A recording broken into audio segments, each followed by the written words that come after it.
there's no hope, you can still go. I never answer to no, man, I still go.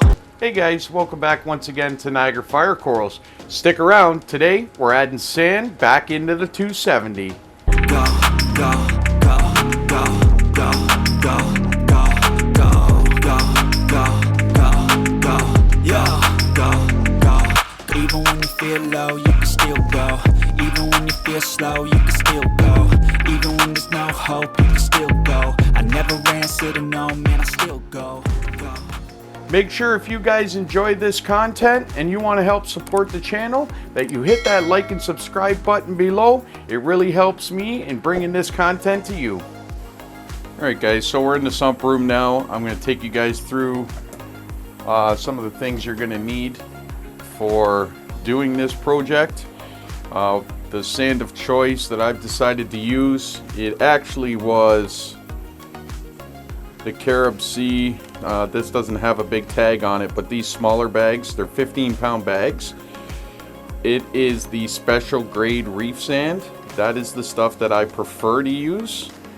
Unfortunately, they only had 3 bags of it, so I had to pick up an additional bag, and this is a additional 40-pound bag, and this is the Fiji pink. So I'll show you guys what I'm doing because I have the 2 different sands. See if I can show you guys the difference in the 2.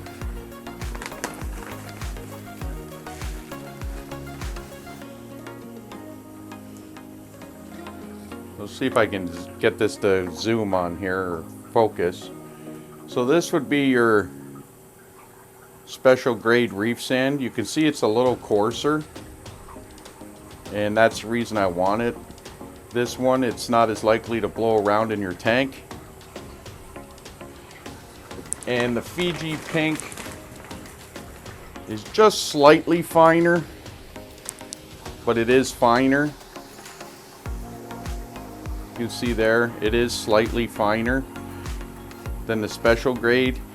So what I'm doing is, as I'm rinsing this stuff, and yes, you will need to rinse it, I am mixing the 2 together. I believe that the Fiji pink, the finer stuff, will end up settling lower or to the bottom, and then my special grade will sit on top of it.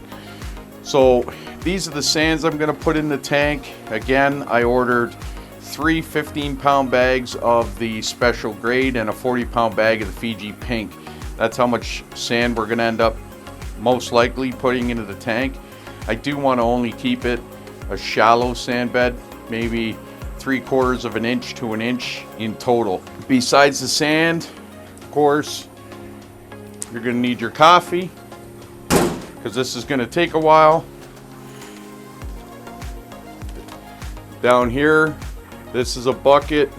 This is where I've been putting the sand once it's been rinsed. And you're going to want a wash station such as this. So the sand that's in there now, I've already rinsed. I will get a new batch. I'll put it in there and I'll take you guys through the rinsing process. But I will speed it up because I don't want to bore you guys with watching it, but I want you to see just how much it takes to rinse this sand. Now, before I get going on this, I do want to say this particular sand I've purchased is not live sand by any means. That's the reason that I am rinsing it. Now, if you're gonna add sand to an established reef tank, this is just my opinion, but I believe that adding live reef sand, like purchasing live reef sand, is a waste of money. I personally wouldn't want my tank experiencing a dust cloud in it for several days, and if you cannot rinse your sand, that is exactly what's going to happen. And if you, of course, rinse live sand, you're going to kill it. So it's a waste of money. That is why I just purchased standard sand. It's aragonite, and it is not live by any means. So rinsing it is going to do absolutely nothing to it other than clean it and substantially reduce the dust cloud that the tank is going to experience. Now, if you are just starting out a brand new tank and you don't have inhabitants in there, your tank isn't full of corals, it's not full of fish, then by all means, buy the live reef sand, and that dust cloud will not harm anything. It will not bother anything, and it will absolutely help accelerate the cycling process on your tank. But for the purpose of what we're doing here today, live sand, in my opinion, serves no purpose, and that's why I didn't buy it. So we're going to get into rinsing this sand. I'm going to get a new batch in that bowl down there, and we'll get going. Okay guys, so I'm going to go ahead and put the next batch of sand in. So I'm grabbing the Fiji pink first. It doesn't matter which one you put in first. I'm going to put some Fiji pink in there.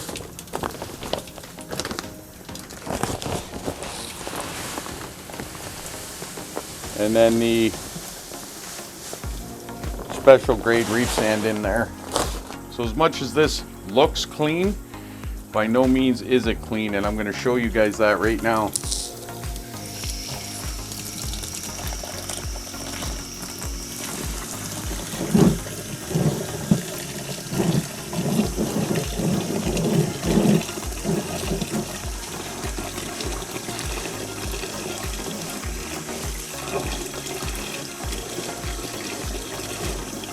As you can see, immediately that water goes like milk, and that's what you don't want filling your tank up.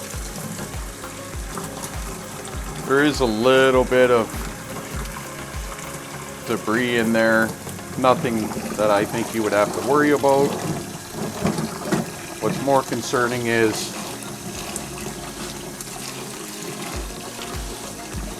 all the powder that we want to clear off and clean off of the sand. When you're doing this, guys, you can see I'm using some type of old Tupperware container. I've had this for many years. I've used for my tank. Don't use a good Tupperware bowl, because working the sand around in there is going to absolutely destroy whatever bowl you use. It's going to fill it full of a million scratches. So get yourself, you know, something old that you can use for your tank, or a 5-gallon pail, whatever. Just don't use something good. Okay, I'm going to speed this up, and you'll see just how many times you need to rinse a small bowl like this just to get it clean.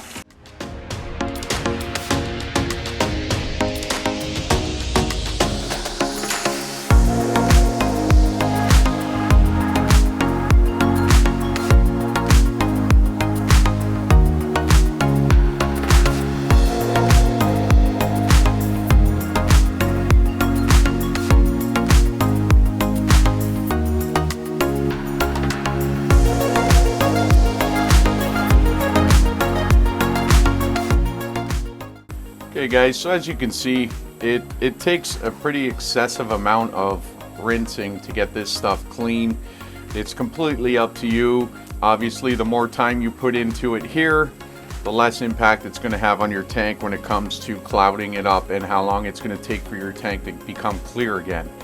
So I'm going to do just a little bit more on this batch, a couple more times, but as you can see, it has gotten much clearer.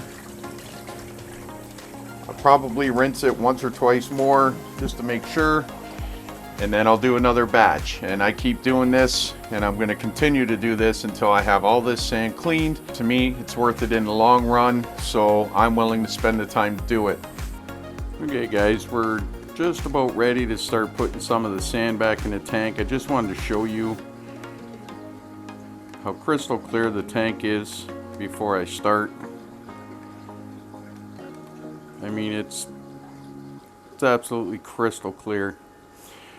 And now I've spent probably close to two and a half hours cleaning enough sand to fill a 5-gallon pail so far. And I'm going to start putting that in, and I'll show you that even though my efforts of spending that much time cleaning the sand, how cloudy the tank still will become. And you could imagine how bad it would have been if I hadn't have rinsed it at all.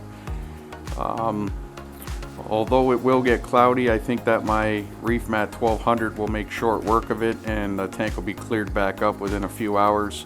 But let's get into putting some of the sand in this tank. So what I'm going to be doing is I will be filling up in the larger spots such as this one here. It's a big concave in my rock work. What I'll do is I will fill up a small pail that I have, and I will lower it slowly into the water and then dump the sand out right down at the bottom. And then into the tighter areas, such as in here where there's very little room, I will be using a smaller container that I'll fill with the sand, lower it to the bottom, and then pour it out. So that's the method I'm going to use for getting the sand back in. Let's get going. Okay guys, so I'm going to take you in for a before, and I'll just show you how things look. So obviously as we go, we're going to have to pick up and move all these corals, get the sand laid in, and then we will replace them.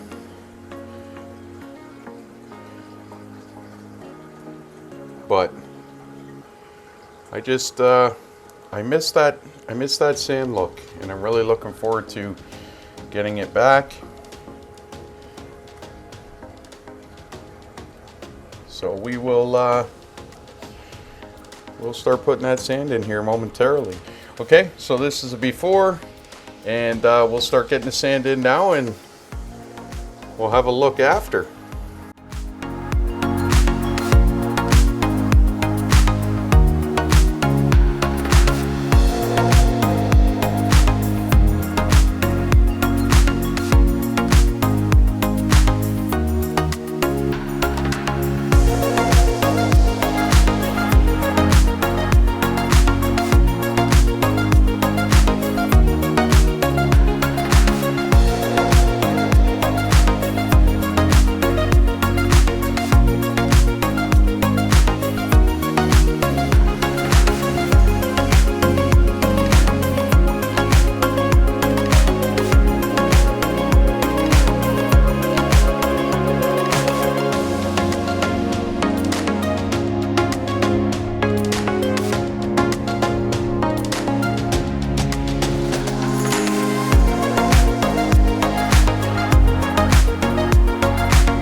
Okay guys, so I just finished getting the last of the 85 pounds of sand into the tank. I have to spread it out a little bit better still, and I will show you that when we're all finished. But as you can see, despite my best efforts, you can still see how cloudy the tank has become. Now my Reef Mat 1200 should clear this up in no time, and I will come back and show you guys the tank when it's pretty well cleared up and all the sand has been smoothed out.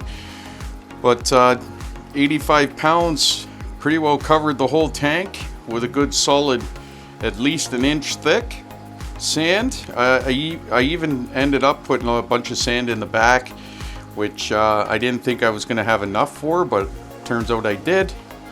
And to put this into perspective, I started this morning with rinsing sand to get ready for this project, and I just finished getting the sand in the tank, and it is almost noon. So you're talking 7 hours of rinsing the sand and getting it placed in the tank. So I did take my time, and as you can see, even doing that, you're still going to cloud up your tank, so don't expect it to go super clear and be super clear immediately. But I'm going to get in there now. I'm going to smooth out the sand in a couple spots a little better. I'll bring you guys back after the Reef Mat's done its job and cleared the tank up. Alright guys, so here we are. It's now almost 8 o'clock at night. You can see the tank is cleared right up and everything is looking nice and happy, healthy. We've got a nice white sand bed in there again.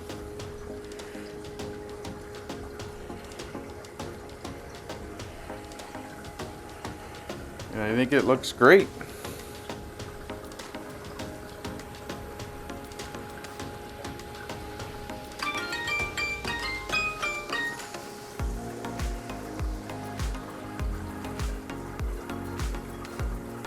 We got about an inch of sand everywhere, all the way around.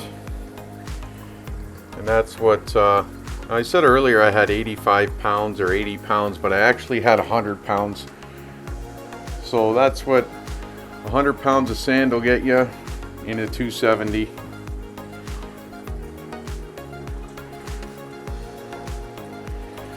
I think it looks great.